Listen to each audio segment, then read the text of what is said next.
Dr. John W. Wells is our speaker today. Dr. John Wells became the 22nd president of Emory and Henry College on July 1st, 2019, right in time for the coronavirus pandemic. After having served as the chief academic officer at 3 higher education institutions previously. Prior to his appointment as provost and dean of faculty at Emory and Henry in 2017, Dr. Wells served as Associate General Secretary for the General Board of Higher Education and Ministry of the Worldwide United Methodist Church and as Executive Secretary of the National Association of Schools and Colleges of the United Methodist Church in Nashville, Tennessee. He knows United Methodist education. He served for 7 years as Executive Vice President and Chief Academic Officer at Mars Hill University in Western North Carolina, where he provided oversight of the divisions of enrollment, academics, student development, and student success. Previously, he served as provost for 4 years at Young Harris College, a United Methodist-related institution located in the mountains of Northeast Georgia, and during one of those years served as interim president. For 12 years, he was on the political science faculty at Carson Newman University, where he also directed the university's honors program and was dean of the social science division. A native of Knoxville, Tennessee, Dr. Wells earned a PhD in political science from the University of Tennessee. He also holds a master's degree in political science from UT and a bachelor's degree in history from Carson Newman University. A note of privilege, a month ago, almost to the day, I mentioned at annual conference at an Emory and Henry event to Dr. Wells that maybe next year we could have him come. And he said, oh, that would be great. And 2 days later, we learned we had an opening for this year, and he so graciously accepted what is a short notice invitation, and we're glad that he joined us. Short notice made time for us, and we welcome him here. If you will join me in welcoming him to our church.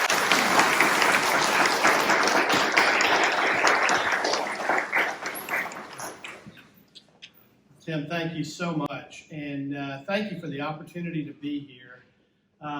There are very few places that could be more like home than right here. Some years back when I was at the University of Tennessee, I was taking a course in political anthropology, and the discussion was on the difference between modern human beings and pre-modern. And the professor made the point that pre-modern human beings scarcely traveled more than 5 miles from where they were born. And I could look out over the professor's shoulder and see Baptist Hospital, and I thought, that's me, pre-modern man. But it is good to be here. Knoxville is a hometown to me. For some of you, you may remember years ago, when Nathan Jones was a member of this congregation, I used to accompany him every now and then to come here to Church Street. And what a beautiful church this is, and a fantastic jewel of the Holston Conference. It is also my privilege to have my wife with me today, Shannon Earl. She also works at Emory and Henry. And Emory and Henry, of course, as all of you know, has a very long history with the Holston Conference. We were founded in 1836. It is an institution that takes a lot of pride in being part of Holston Conference. I can say that there have been times when we have perhaps not been as close, the college and the conference, but I want to make sure that we're doing something about that. I think the world needs church-related higher education, and it needs it in the worst way. We have to be prepared, as John Wesley says, to be able to prepare those people as our graduates who have both the trained mind and the warm heart. I believe that if you educate someone, and even if they become someone who contributes the magnum opus in any particular academic discipline, if they don't have the compassion and the kindness and the inclusivity of heart that John Wesley urged us all to explore, then somehow or another they are less than what they can be in a world that so desperately needs that kind of compassion and inclusivity. Well, I am deeply appreciative of the invitation, and I'll go ahead and move right to it.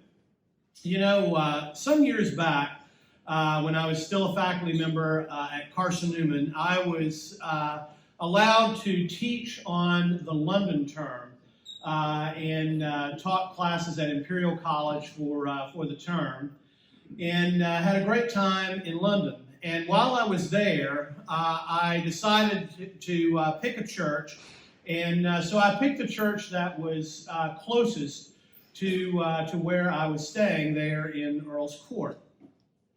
So I go into the church, and it's a beautiful structure, and at least on some level, I chose that church because it was so beautiful. When I went in, I was so stunned to see that in this massive, beautiful structure, there were only a dozen or so people who were sitting, and not a single one of them was sitting together. They were sitting in various parts of the church. As I make my way into the church, an elderly gentleman came up to me with a large button, and on that button it said, "Visitor." So I put that button on and sat there for 45 minutes while the minister sort of wearily went through the liturgy. And after it was over, no one spoke, but the same elderly gentleman who looked like perhaps he was presiding over a funeral came back up to me, and without saying a word, held out his hand, and I surrendered the button back to him. I remember thinking at the time, how did this happen? How has a place that was once, and not that in the too distant past, a place that was much more faithful and had much more of an active church membership, how did it happen that the church has found itself in this state? And like I say, that was more than 20 years ago, and things have only gone down from there as far as the organized church in most Western European countries. Well, if you have a sense that America is at a changing point in its religiosity, that's not just an undefined feeling. You're correct about that. According to the December 2021 Pew Research poll, if you go back to 2007, 78% of Americans identified as Christian. And that, just think about that for a moment. 78%. 16% identified as what we now call nones, N-O-N-E-S, or having no particular affiliation. Well, in the December 2021 Pew survey, what they discovered was that in just over a decade, the number of people identifying as self-identified Christians, and by Christian, Protestant, Catholic, Eastern Orthodox, Latter-day Saints, we see the number drop from 78% to 63%, and the number of nones going from 16% up to 29%. So nearly 3 in 10 now identify as having no particular religious affiliation at all. When you crawl inside those numbers, it's even more stark what you see. I won't attempt to quote those numbers off the top of my head, but I would encourage you to go back and look at that poll from December of 21. And what you'll discover is that in the crosstabs, going inside the numbers, what you discover is the number of people who say that church is important to them, important or very important, has dropped precipitously.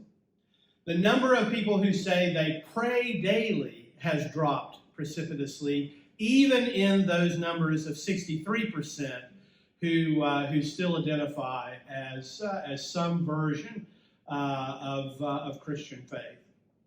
So there has been a very dramatic movement that has occurred. I want to spend a few minutes talking about and placing this change within the broader context of the Western philosophical tradition. But then I want to move from that to perhaps some more practical explanations as to why that's occurred. And then I'd like to talk to you a little bit about what we've lost and what our mission should now be. I think, as not merely as Christians, but also as part of the United Methodist Church. I know that in this moment, the church is experiencing a tremendous amount of debate, angst, and division. But I do want to conclude by saying that I don't think God is done with the United Methodist Church, and there is a lot of good that we can still do, and we just need to double down on our energy to do it. All right, so why is this secularization taking place? Well, some perhaps would argue that what has happened is over the course of the last 2 to 3 centuries, there have been so many philosophical hammer blows that have landed on traditional Christian faith that it's bound to begin to demonstrate a weakening and loosening of the church's influence on the broader society. And I don't want to spend a whole lot of time on this, but let me suggest this, that in the Enlightenment and the post-Enlightenment and moving through 19th and into the 20th century thought, there has been a consistent critique of religious expression, and it has come from a variety of sources. The first would be this. It would be the argument that religious expression is really basically just a failed science. In other words, religion is all about explaining the world in which we live.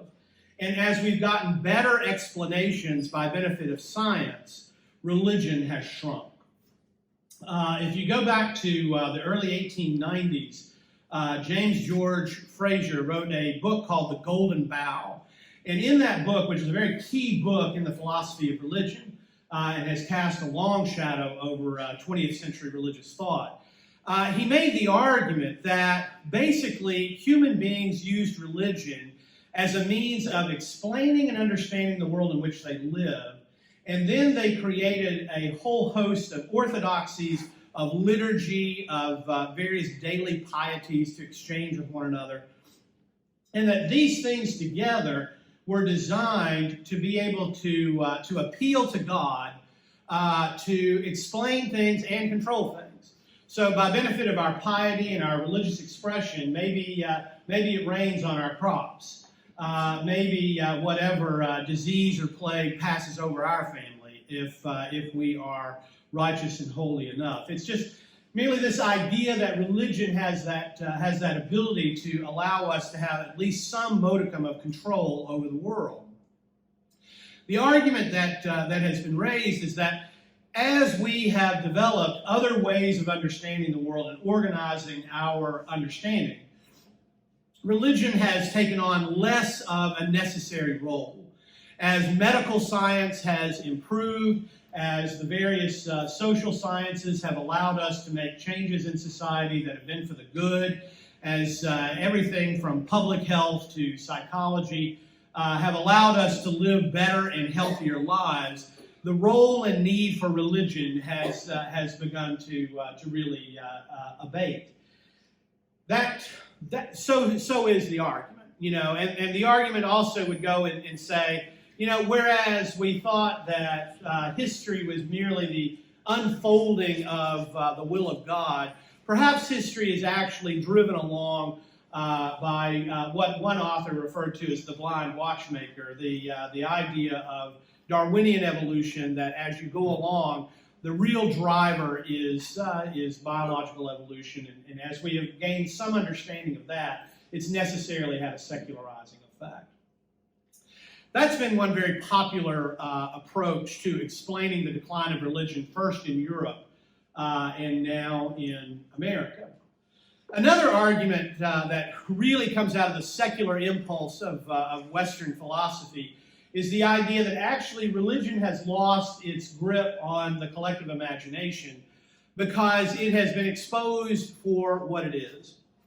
And this argument, if you go back to the late 19th century, to Karl Marx, Marx made the argument that religion is not some benign expression of the human experience. It's actually a very contrived system which is designed to get people to think about the world to come and not the world in which they live. If you recall, Karl Marx's argument was that religion is the opiate of the masses. In other words, it keeps us from realizing our objective state of being exploited in a system where the bourgeoisie arranges all of the institutions of society so that the rich can get richer and the poor can be poor. That was Marx's idea. You later had, in the 20th century, you've had the argument of French post-structuralists like Michel Foucault, who argued that really beware of all people who wear robes, whether they're ministers or judges or academics. This priestly class, they seem so benign and they seem so passive, but really they're out to control your mind. He talked about churches and schools and other things being consciousness factories that are designed to shape our thinking. So that's a real happy thought on this rainy Sunday morning. There's pastries over there,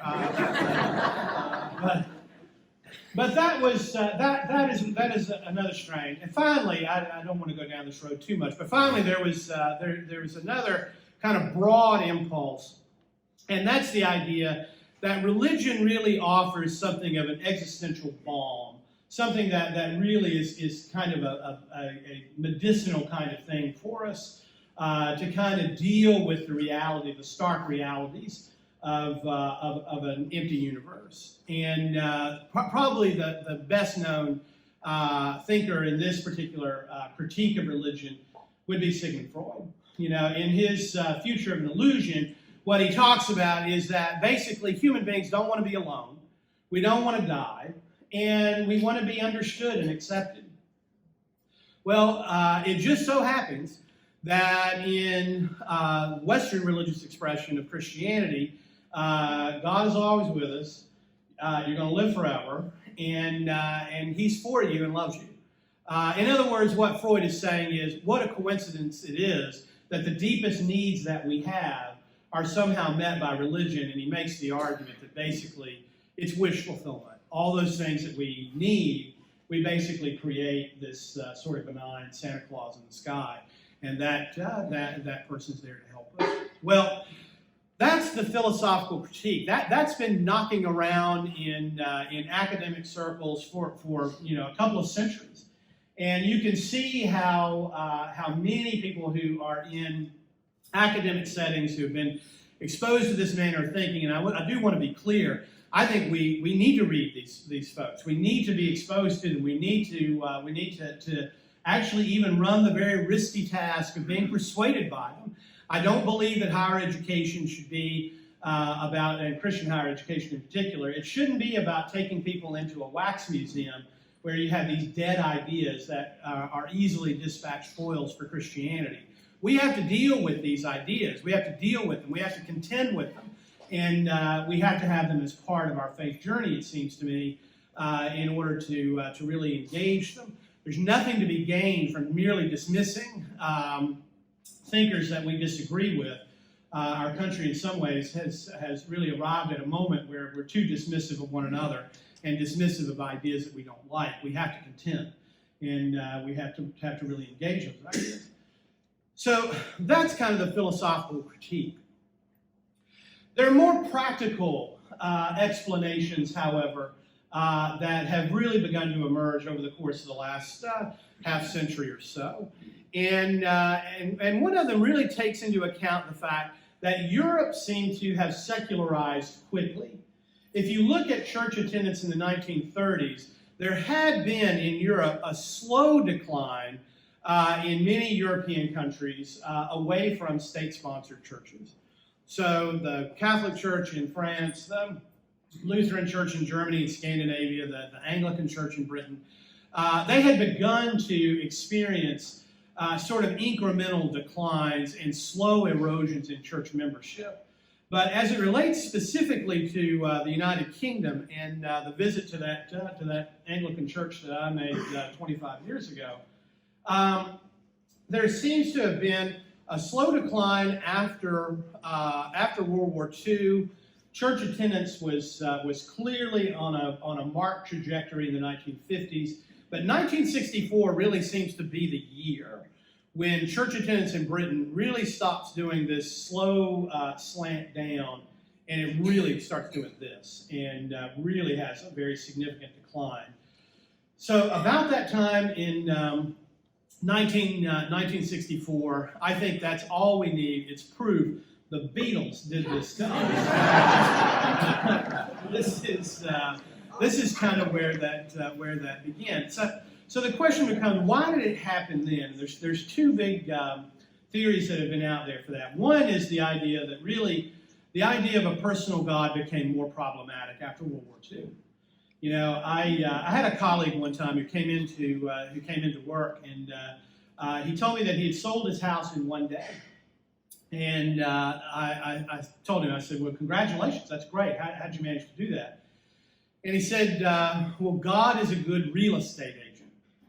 Now, if you're a European in the 1950s and the 1960s, and you have seen the most devastating kinds of atrocities that you could ever imagine, and you have seen Western civilization literally go off the rails in establishing death factories and really taking, as the sociologist Sigmund Freud says, you know, taking the modern factory and turning that into a death factory.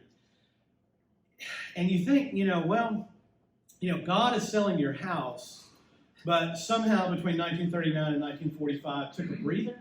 You know, there's a real question there that there's an incongruity. How do you make that fit? You know, and for a lot of Europeans, the argument would be they couldn't make it fit, and so they quit showing up on Sunday mornings. That's one argument. A second one is this, though, is that we've heard some folks in religious circles who've made the argument that we secularized and then the family started falling apart. There was a book written several years ago called How the West Lost God, and I would recommend the book. It's interesting. I don't agree with all of it, but it's an interesting book. It's a thought raiser. And in that particular book, the author makes the argument that actually the reverse, the causal arrow, is different. That in reality what has happened is as the family has gone down, church attendance has gone down. And the argument being that even if you are a parent who is not a particularly devout person, who's not particularly pious, you're still willing to take your kids to church because it is a wholesome environment. But as the birth rates went down, as the marriage structure began to change, and a lot more people chose to live either or delaying marriage or not getting married at all, or getting married and not staying married. That whole argument is that as families have, as that family structure has changed, so too church attendance has gone down as well. If you go back to the 1950s in the United States, the heyday for the rise of and the dominance of mainline Protestantism, what you see is a very, very family-friendly kind of approach. And families always went, and church fulfilled a bunch of functions, not the least of which was keeping you connected with potential business partners. It was a good place to network. But so there, all of that is part of that argument. Well, as we go from that argument, there's also a discussion that has arisen on why, in particular, have the mainline denominations been declining. So when we talk about the seven sisters of mainline Protestantism, what we're basically talking about, we're talking about the Episcopal Church, we're talking about the Presbyterian Church USA, we're talking about the Evangelical Lutheran Church of America, the ELCA, the United Church of Christ, the Disciples of Christ, the United Methodist Church, and I've left one out. But those are considered to be American Baptists, so the American Baptist Church. So those seven churches are considered to be the mainline denominations. In the 1950s, they were dominant in the United States. And now, some have taken to calling the mainline the sideline denominations. Some of our mainline denominations have experienced dramatic loss in the number of parishioners who are members of their congregation. So we've seen, for example, the United Church of Christ. We've seen a very dramatic drop in the numbers of folks going there. The Disciples of Christ, since 2000, the Disciples of Christ, Lyndon Johnson was a member of the Disciples of Christ. Ronald Reagan was raised in the Disciples of Christ. And, this has been a denomination that has served elites in America for a long time. Half the congregation, half of the national congregation gone in just 20 years. That's an amazing decline. And at that rate of decline, the last member of the Disciples of Christ should be turning out the lights in the last Disciples Church sometime about 2060. So that's a really disturbing number and a really disturbing trend. So shifting the focus from the generalized idea of secularism, let's talk for a moment about those mainline churches. Why are they declining? And there's two main schools of thought that have been contending, and we hear this debate in the United Methodist Church today. And those two main impulses of debate are these. They are the idea, first, is the idea that actually the mainline denominations have become too accommodating of the secular world. In other words, what they have done is they have attempted to, in an effort to be relevant, they have abandoned a lot of their sort of metaphysical truth claims. They've abandoned orthodox theology, and people don't want that. They want mystery. They want miracles. They want the idea of a transcendence. They don't want an imminent explanation to all of the things that are happening in the world. So that is part of the impulse, according to this school of thought, that mainline denominations have become too worldly. In other words, they've become too much like the world. I think of Thomas Reeves, his book, The Empty Church. That's his argument that really this is what has occurred. There's a flip side argument, though, that was made by people like Peter Gomes, who's the late chaplain at Harvard University, of John Shelby Spong and others, that have made the argument, no, actually, what has occurred is that the mainline denomination actually asks more of you. The social tax is higher. Their argument would be when you sit in the evangelical church of today, and they're talking about abortion, or they're talking about LGBTQ, or they're always talking about somebody else. And it's a very easy thing to sit there and listen to how bad other people are and how good you are. Whereas in the mainline denominations, they're preaching a very hard gospel. We've got to love everybody. We've got to love the stranger. We've got to be able to find the God-created humanity in each and every individual with whom we come in contact. And the argument would be, in that kind of setting, you're actually asking an awful lot of people, instead of demonizing one another. We just love to hit those angry emojis on Facebook. This is asking us to hit the smiley emoji. This is telling us actually to get off Facebook and go feed somebody and go love somebody. And that's a harder gospel. And it's closer to the gospel of Jesus Christ. And so that is part of the argument about the main line. But where the United Methodist Church is these days, we are confronting a landscape that is radically and fundamentally different. At Emory and Henry, from time to time, I'll go up to the cemetery. I had no idea. Sometimes when you take on a job, you have no idea that there's secret jobs that go with it. When I became the president of Emory and Henry, I found out I was also the secretary of the cemetery committee. I served with Pete on that committee. He's a better committee member than I am because he knows more about what's going on up there than I do. But I know this. When I walk through that beautiful cemetery, which is really one of the great beautiful spots in this area, if you go up there, it is the most peaceful and contemplative place.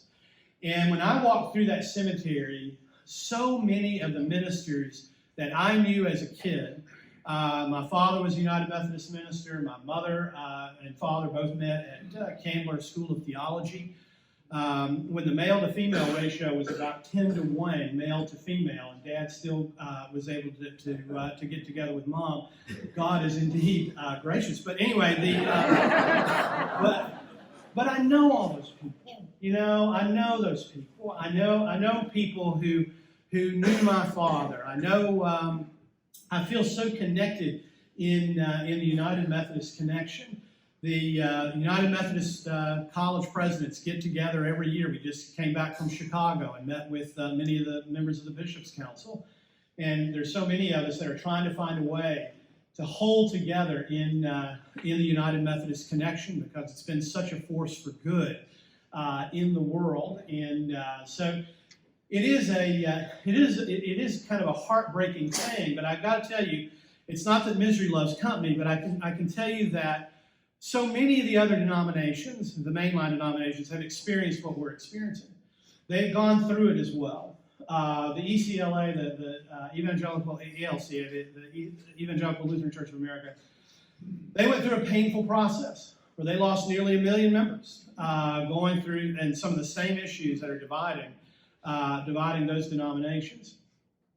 So there is a moment of some sadness, you know, because we're all connected and we have these connections. You know, I've pastored 13 United Methodist churches over the course of the last 30 years. And as a local pastor, while I was an academic, I was also in the local pastor churches. If you got a problem with that, there sits Andy Ferguson, who was my counseling elder, and he used to sign my license. So take it up with Andy. But when he was at First Church, Jefferson City. But you know, the reality is how sentimental we are drawn to these things. But this is where I want to leave it, and then we'll take some questions.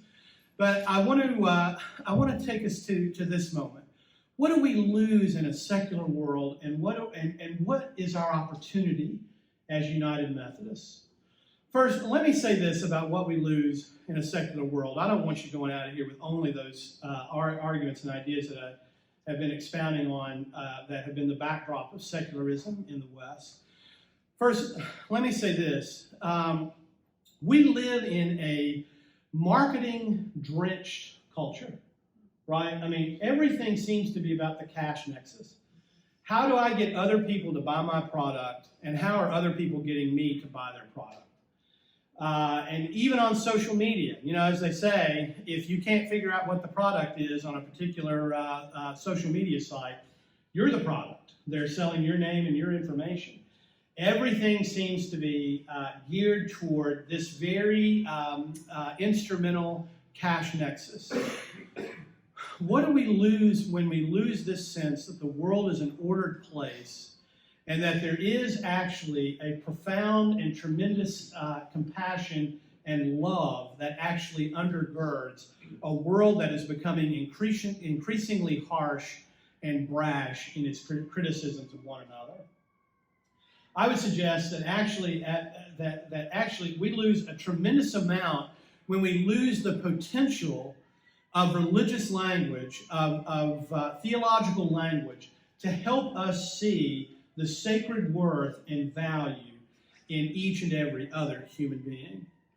Think about your last conversation around a Thanksgiving dinner table with your brother-in-law. As heated and as angry as that gets, you're both children of God. And to have that as a backdrop helps to frame those conversations and frame those discussions. I got to tell you that in the America that we're living in today, where folks are in such polarized places, recovering the idea that each and every other individual is a person of deep sacred worth and is worthy of our respect and our admiration and our love, regardless of what demographic category they fit into, that is a powerful, powerful backdrop to living. There's a second thing. I think in some ways, the idea of a secular world where everything is being able to be described in terms of matter and motion. Our emotions are nothing more than chemical compositions in our brain, that all of these things are just matter and motion.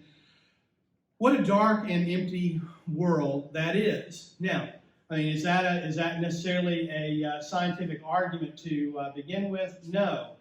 But there is something about the world that we experience that doesn't seem to be able to easily be reduced to mere matter in motion and to the mere moving around of atoms. Let me give you some examples. I know you can make a Darwinian argument that a sense of humor, laughter, art, poetry, music, that these things can have a binding effect that help to create a sense of cohesion with a particular group to give them as a collective a greater advantage in natural selection. And I can certainly understand that argument. But that seems to be, as our English friends would say, that seems to be kind of weak beer. The reality is, I think we all, especially when we go into a moment of contemplation, when we go into a moment of reflection, when we can read a Holy Scripture that goes back millennia, when we can somehow or another feel ourselves connected to what has been described as thin places, where there is humor, where there is art and beauty and laughter. Isn't there something about that? Maybe these are just rumors of a universe that is animated by a great and compassionate consciousness and the belief in God and an ordered world. But isn't there something in our life that gives that experience? You know, that gives us those moments where we feel that there is some connection. When we're deep in prayer, when we're in, and especially when we're in prayer for other people and putting other people ahead of where we are, isn't there something that really resonates with us? Something I would argue too, just as a political theorist who occasionally does find my way back into a classroom to talk about political theory, is this, that if you go back and look at every totalitarian system that has risen, there is a belief in what's called the new man theory. It goes all the way back to Rousseau before the French Revolution. The idea that human beings are plastic and you can completely remake them any way you want to make them. And the French Revolution saw itself as a second Eden, where humanity was being reinvented. But as you go through and look at all of these ideas of the new man who can be created, the new human being who is plastic and can be shaped to some utopian vision, it always winds up in what we can refer to as the Procrustean bed, right? Where you're stretched out to fit the bed, or if you're too tall, your feet are cut off to fit the bed, but the person is always there to fit the bed. There's always violence in the Procrustean bed that is utopian political theory. When Emma Goldman, the American anarchist, encountered Lenin in 1920, she had been excited about the Russian Revolution, and she encountered him and she said, I'm here to see what the workers' paradise looks like, but what I see are long lines, and I see people being arrested, and I see detainment camps. And that's the famous comment that, you have to break a few eggs, and Emma Goldman's, to make an omelet. And Emma Goldman's response was, I see a lot of broken eggshells, but I don't see breakfast. If human beings have a nature, if human beings have an irreducible center, a soul, as it were, if in fact we are more than just the sum of our physical parts, that we have something that is to be respected, and perhaps in theological discourse, that we have a soul, that we have something that is eternal, that is more than just the life in which we're living, doesn't that in some ways suggest that you can't just remake human beings in any possible way? That actually violence is just exactly what it is, violence. And the whole idea of trying to use violence to create a utopian world is not a good thing to do, because human beings are not plastic. There is something, maybe I'm old-fashioned, but there is something that we used to call the human condition. And that human condition gives us a shared humanity from which we can build community and a sense of commonality. So we have lost much, I think. There are some things to be gained. No power that is absolute is a good thing. So the constant struggle between a more secular discourse and the church has its place, it has its functionality, and we should respect that. But let me say this one last thing about the United Methodist Church and what our place can be. In a coarse society, in a society where we use language with one another that we never would have used just a generation ago, recovering that idea of connectedness. And there's no other Protestant denomination in the country that has as profound a sense of connection. You know, the churches that I've pastored, I always knew, you know, when I was in these little churches as a local pastor, you know, serving Holston Conference and serving at the bequest of a particular district superintendent, I knew I was tied to Church Street. I knew I was tied to First Methodist here in town. I knew I was tied to Cokesbury. I knew I was tied to United Methodist all across the country. What a joy it always was for me to visit United Methodist colleges all over the United States and to see statues of John Wesley and to see statues of circuit riding ministers and to see the cross and flame in various areas at colleges from Puget Sound all the way up to Boston University down to Little Andrew College in Georgia. We're connected. We still have a message to share of hope, of compassion, and that people who have incredibly different worldviews can still be part of a common structure. I know the die is cast, and I recognize that divisions are what they are, but the United Methodist Church can continue to be a voice for civility, for kindness, for compassion, and the idea that created in the image of God, we have an irreducible worth that gives us a sense of value, not just one to the other, but also to God himself. We live in a secular age, but even in the midst of that age, there is a gospel to talk about, and there is a compassion and kindness to show. Thank you very much. I appreciate very kind attention.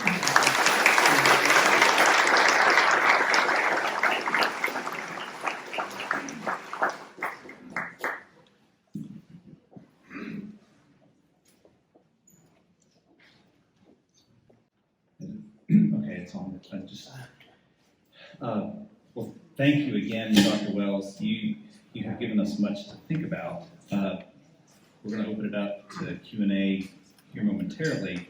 Do we have, I guess we're ready to open up to Q&A. Do we have probably 10 or so minutes? Any questions? And we have some announcements as Steve's coming to the microphone.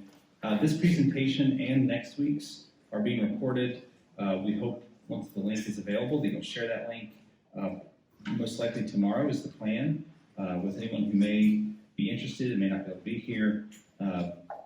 That being said, as you come forward, and Steve, we've coordinated this earlier. Steve was going to come to the microphone and show you need to come up to the microphone, and if you can't get out, or if you need to stay in your seat, just raise your hand, and Anthony or someone else will bring a microphone to you. We have questionnaires, evaluations. I think there will be a QR code up here in a moment. We also have printed evaluations in the back, and Steve, we're ready for your question.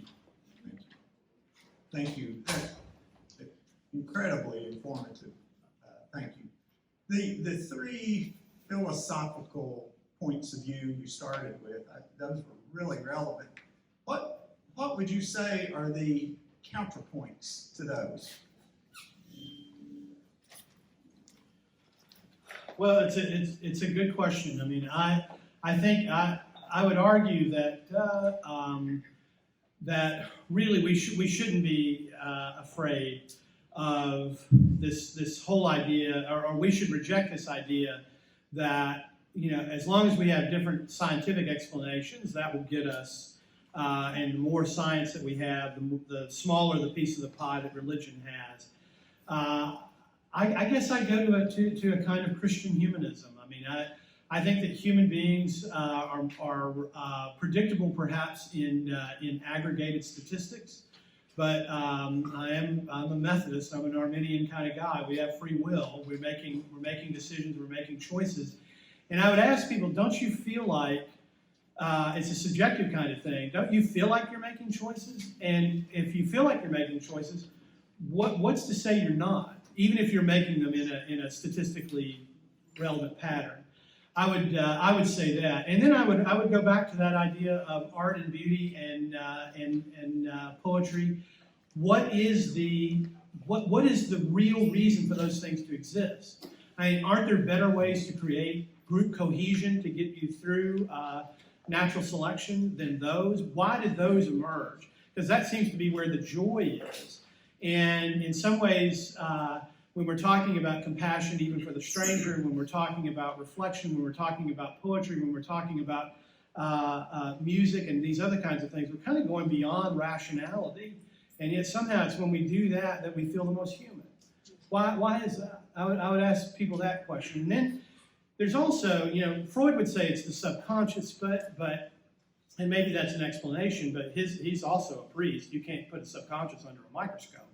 But so whether you call it subconscious or call it the soul, isn't there a sense of depth that we live in the world? In other words, just the things that are happening around us, they don't seem to be the only thing that's happening. There seems to be a depth to reality. When you go stand up on a vista overlooking and see the beauty off the Blue Ridge Parkway, there seems to be more than just a number of trees there. There's something greater than just the sum of its parts. Those would be where I would start.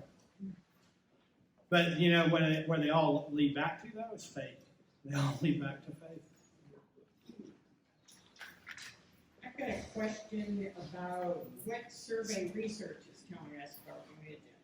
And it's, in America, we don't know quite what to do with it. For example, I'm sure you're aware that almost half of people who describe themselves as evangelicals rarely or never go to church.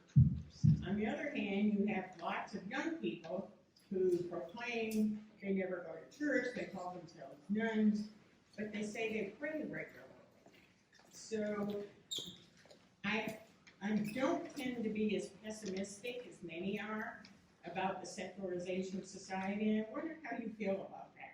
No, that's a great question. I think the young people are being religious differently, but when you hear sometimes people talk about this is an age of relativism, have a young person talk to you about inclusion and diversity. They're not using relativistic language. They're using very highly charged moral language, and they have very little tolerance for intolerance. And so I would say those forms of religion are very different. I would also think it's interesting too. I'll have to go back and dig it up. I'm happy to share it with you. I'll send it to Tim when I find it.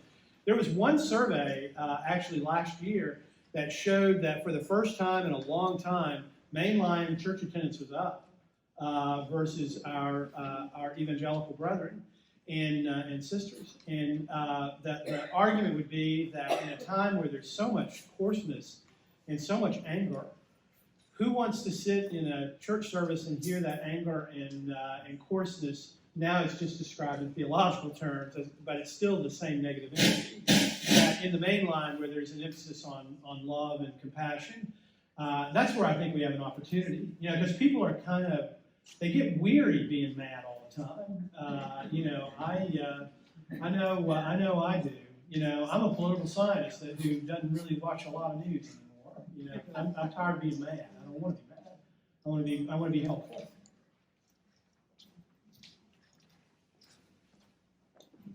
Lisa, can you either come to the microphone or Katie's bring one to you, and then we'll take our last question from. Okay, I am like heavily Gen X, you know what I mean? And I'm just thinking about the viewpoint growing up with a father who's a Southern Baptist minister. Okay, now you all know what's wrong with me. Just in what I've seen, how, for lack of better words, patriarchy has affected women my age growing up in the church. and how many people have turned away from church because of lack of opportunities, purity culture, all of those things. If you want to speak to that, just Sure, absolutely. That's a great question. Let my wife answer that question. She's got more to say on it. I can tell you this. I think that patriarchal structure and system is really something that, as we talk about new theology and we talk about folks from Rosemary Ruther on up, the people who really began to experiment with what if you read Scripture with a different lens, and a lot of different lenses. How rich is our experience when we do that? Because what it does is it opens up different answers to questions, and really helps us to get beyond a long culture of patriarchy. And I think that's something that we have to look at. I also think that it is a mistake. I'll say it as clearly as I can. It is a mistake when we make an argument that one person, because of their sex, has a different spiritual quality than the other. So, in other words, when I was educated at Baptist college, and used to have those arguments 35 years ago. What is the spiritual quality that a man possesses that a woman doesn't possess? And I never got a satisfactory answer to that. And it was always a very circular kind of thing. And I think there are broad new vistas in scriptural interpretation that are opened up when we bring some of these new lenses to the conversation. But I can tell you that there are a lot of people in historically underrepresented areas who are feeling very disaffected from the church because of what is now a very dusty lens, that needs to be challenged. So I would agree with you.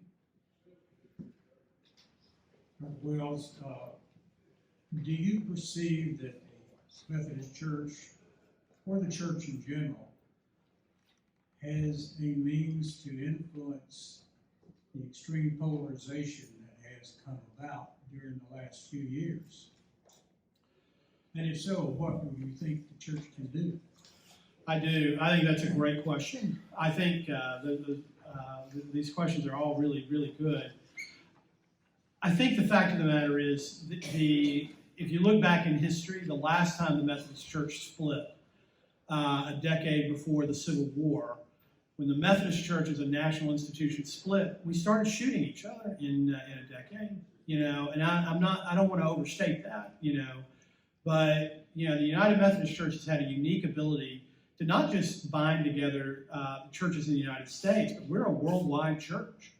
And having conversations, I have loved having conversations when I was in Nashville, having conversations with the late Bishop Umbasa and others, Bishop Yimba, and folks that really brought a perspective, a post-colonial, get back to the lenses, a post-colonial lens to the Scripture, that really kind of opened up new vistas and new ways of understanding things. I think it is one of the great tragedies of the first part of the 21st century that we haven't been able to work this out, that we haven't been able to, as a church, be an inclusive church, period, without apology.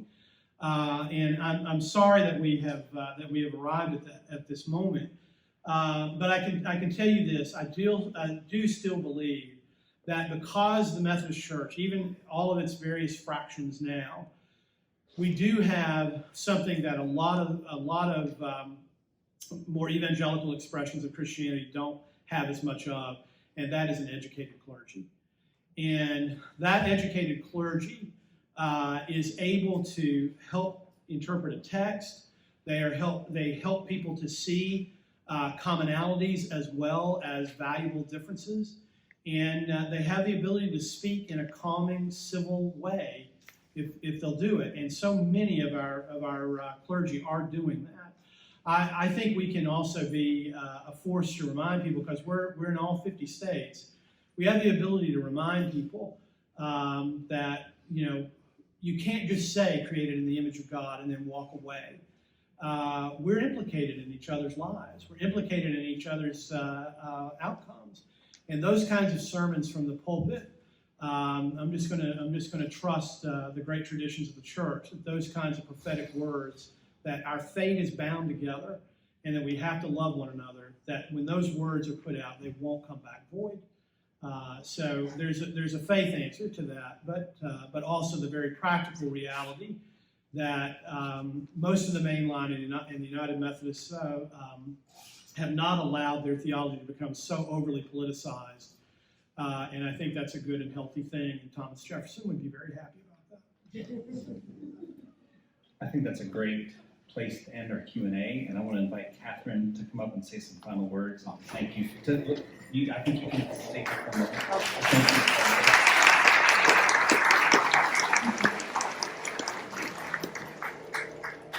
We do want to say thank you so much for being here, and this was wonderful to hear good things about Christianity and about United Methodism, and this is just a small, that's very small token of our appreciation for you. Thank you so much. The A. Orrin Bishop Lecture Series that has had to be on COVID hiatus for the last few years.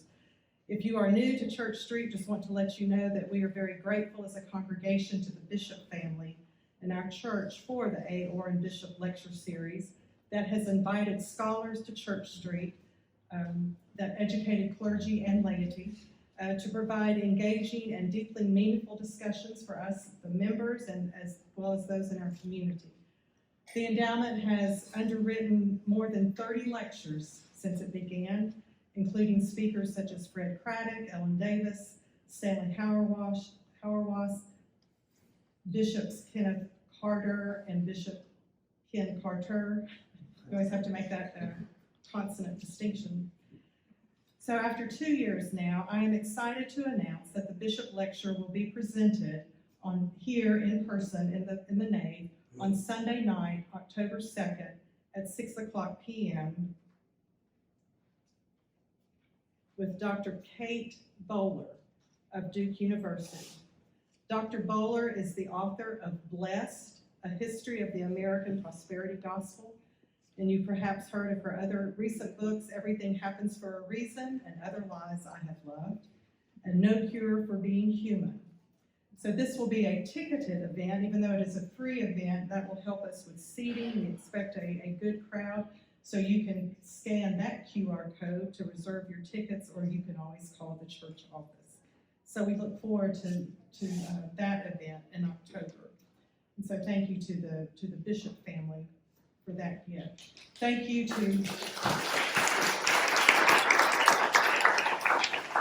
and thank you to each of you for coming, for telling your Sunday school class that this is where you are meeting today.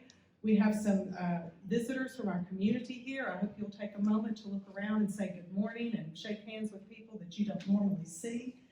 And